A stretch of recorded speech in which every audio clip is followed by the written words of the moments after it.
Hai teman-teman semua, Assalamualaikum warahmatullahi wabarakatuh. Perkenalkan, nama saya Nasyana Fitria. Saya adalah salah satu mahasiswi dari kampus Universitas Asia, jurusan PJJ Akuntansi. Di video kali ini, saya akan menjelaskan mengenai sebuah materi untuk memenuhi ujian akhir semester dari mata kuliah teori akuntansi. Nah, untuk materi yang akan saya bawakan itu mengenai standar akuntansi keuangan atau SAK di Indonesia. Langsung saja kita ke materi yang akan saya bawakan, selamat menyaksikan. Nah, untuk poin utama dalam materi yang akan saya paparkan ini ada 3 teman-teman. Yang pertama, yaitu penjelasan mengenai 4 pilar standar akuntansi atau SAK di Indonesia. Yang kedua ada acuan yang digunakan oleh SAK di Indonesia. Apa sih acuannya gitu. Yang ketiga ada satu standar fit for all. Jadi, apakah satu standar akuntansi ini akan bagus untuk semuanya gitu. Langsung saja ke pembahasannya. Pembahasan pertama yaitu mengenai 4 pilar standar akuntansi keuangan atau SAK di Indonesia. Next. Nah, standar akuntansi keuangan di Indonesia diatur oleh Ikatan Akuntan Indonesia atau IAI. Nah, SAK ini bertujuan untuk meningkatkan transparansi, akuntabilitas dan harmonisasi dengan standar internasional.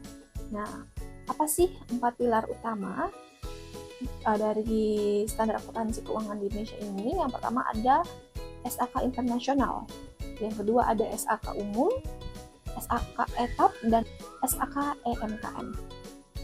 Langsung saja kita jelaskan satu persatu ya teman-teman, dari standar akuntansi keuangan internasional atau SAK internasional. Nah, dari SAK internasional ini entitas yang masuk ke dalam SAK internasional ini yang merupakan perusahaan yang memiliki akuntabilitas publik signifikan yang baik gitu. Nah, karakteristiknya apa saja? Karakteristiknya ada perusahaan go public, ada entitas yang menguasai aset dalam kapasitas fidusia. Yang ketiga ada entitas anak dari perusahaan yang terdaftar di bursa efek. Jadi perusahaan-perusahaan besar contohnya seperti perbankan gitu. Nah, apa referensi atau acuan apa yang dipakai oleh SAK internasional ini? Nah, referensi yang dipakai itu yaitu International Financial Reporting Standard atau IFRS yang diterbitkan oleh International Accounting Standard Board atau IASB. Nah, implementasinya ini konvergensi penuh dengan IFRS sejak tahun 2012. Nah, next. Yang kedua ini adalah standar akuntansi keuangan umum atau SAK umum. Nah, entitas yang bisa compare dengan SAK umum ini yaitu entitas yang memiliki akuntabilitas publik namun tidak signifikan, teman-teman. Nah, karakteristiknya apa saja? Perusahaan tanpa public accountability tetapi memiliki karakteristik usaha yang kompleks gitu. Yang kedua yaitu perusahaan besar non-publik. Yang ketiga, perusahaan swasta dengan banyak pemangku kepentingan. Jadi, dia di bawah dari SAK internasional karakteristiknya. Yang ketiga, ada referensi dan acuan dari SAK umum ini, yaitu berdasarkan IFRS, tetapi terdapat penyesuaian sesuai kebutuhan di Indonesia, yaitu adoption with document modification. Adoption with modification. Nah, ciri-cirinya ini digunakan untuk perusahaan besar non-TBK. Yang berikut ada standar akuntansi keuangan entitas tanpa akuntabilitas publik atau SAK etap. Nah, entitas ini yang compare yaitu UKM yang tidak memiliki akuntabilitas publik signifikan. Jadi bawah lagi dari SAK umum. Nah, karakteristiknya apa? Yang pertama, tidak terdaftar di pasar modal. Yang kedua, tidak dapat proses pengajuan di pasar modal. Yang ketiga, tidak menguasai aset dalam kapasitas fidusia. Nah, referensi atau acuannya apa nih?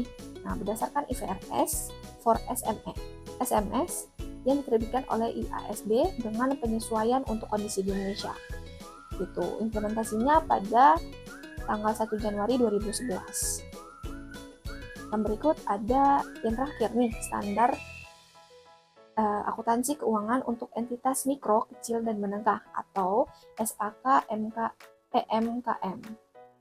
Nah, entitas apa saja yang masuk dalam SAK EMKM yaitu usaha mikro, kecil, dan menengah.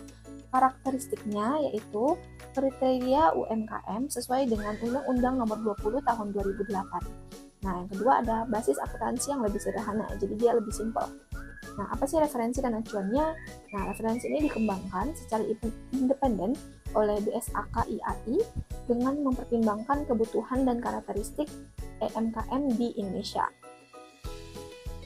Diimplementasikan sejak 1 Januari tahun 2018. Itu sangat efektifnya pada tahun 1 Januari itu. Nah, berikut materi yang selanjutnya yaitu standar akuntansi keuangan di Indonesia mengacu ke IFRS atau USGAAP. Nah, jadi kita membahas nih, apakah SAK di Indonesia ini mengacu ke IFRS atau USGAAP. Nah, di Indonesia sendiri saat ini mengacu pada IFRS atau International Financial Reporting Standard, bukan USGAAP. Proses ini dimulai dengan program konvergensi IFRS yang dirancang oleh Ikatan Akuntansi Indonesia atau AIA sejak tahun 2008. Nah, tahapan-tahapannya ini mengapa bisa memakai IFRS yaitu pada tahun 2008 sampai 2010 itu adalah tahapan adopsi awal IFRS. Berjalan ke tahun 2011 yaitu persiapan infrastruktur. Nah, yang berikut tahun 2012 itu implementasi PSAK berbasis IFRS secara bertahap.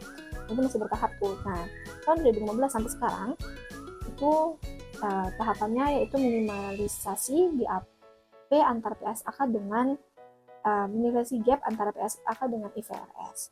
Nah, alasan Indonesia sendiri memilih IFRS dibandingkan dengan USGAAP yang pertama adalah IFRS itu lebih banyak diadopsi secara global, teman-teman. Kedua, meningkatkan daya banding laporan keuangan dan internasional. Yang ketiga, memudahkan akses ke pendanaan internasional. Dan terakhir, mendukung komitmen G20 untuk memiliki standar akuntansi global yang berkualitas. Gitu. Nah, langsung ke materi yang terakhir, apakah satu standar fit for all? Dari semua standar yang tadi saya sudah jelaskan, apakah satu standar saja cukup untuk semuanya? Nah, jawaban saya adalah tidak, teman-teman. Nah, satu standar tidak bisa fit for all. Nah, kenapa? Ada 3 alasan. Yang pertama, ada alasan yaitu perbedaan tingkat kesiapan entitas bisnis. Jadi, perusahaan besar versus UMKM memiliki kompleksitas dan sumber daya yang berbeda. Jadi beda dengan perusahaan yang besar yang sudah persero dengan UMKM yang masih kecil, itu beda sekali dari sumber dayanya dan kompleksibilitasnya. Yang kedua, tidak semua entitas memiliki SDM yang memadai untuk menerapkan standar yang kompleks gitu. Alasan kedua yaitu kebutuhan spesifik industri. Nah, untuk sektor perbankan syariah membutuhkan standar khusus yang sesuai prinsip syariah, jadi tidak bisa memakai prinsip yang lain gitu. Jadi sesuai kebutuhan spesifik dari sebuah industri tersebut gitu. Kedua, ada industri ekstraktif memiliki karakteristik unik dalam pengakuan pendapatan dan aset. Jadi itu kalau seandainya sebuah industri yang memiliki keunikan gitu, karakteristik sendiri dalam standarnya, standar akuntansinya. Nah, yang terakhir ada yaitu kondisi ekonomi dan regulasi lokal. Yaitu dari segi perbedaan sistem perpajakan, karakteristik pasar modal yang berbeda, dan tingkat pengembangan ekonomi yang bervariasi. Nah, kesimpulan dari materi yang saya jelaskan ini, yang pertama, yaitu 4 pilar SAK ini memberikan fleksibilitas bagi berbagai jenis entitas di Indonesia sesuai bidangnya. Yang kedua, penyesuaian terhadap IFRS memastikan referensi yang global, jadi memadai secara global. Yang ketiga, yaitu tidak ada satu standar yang cocok untuk semua. Diferensiasi ini perbedaan ini mendukung efisiensi dan akuntabilitas dari sebuah perusahaan. Gitu. Nah, ada beberapa referensi yang saya ambil untuk melengkapi materi berikut. Bisa teman-teman lihat dan baca pada slide yang sudah saya paparkan. Nah, mungkin materi yang saya sampaikan sampai situ saja. Mohon maaf apabila ada kesalahan kata atau pengucapan. Semoga materi yang saya paparkan kepada teman-teman ini di video kali ini sangat bisa bermanfaat untuk teman-teman semuanya. Mungkin itu saja saya akhiri. Terima kasih, saya Nasyana Fitria. Sampai berjumpa di video berikutnya. Assalamualaikum warahmatullahi wabarakatuh.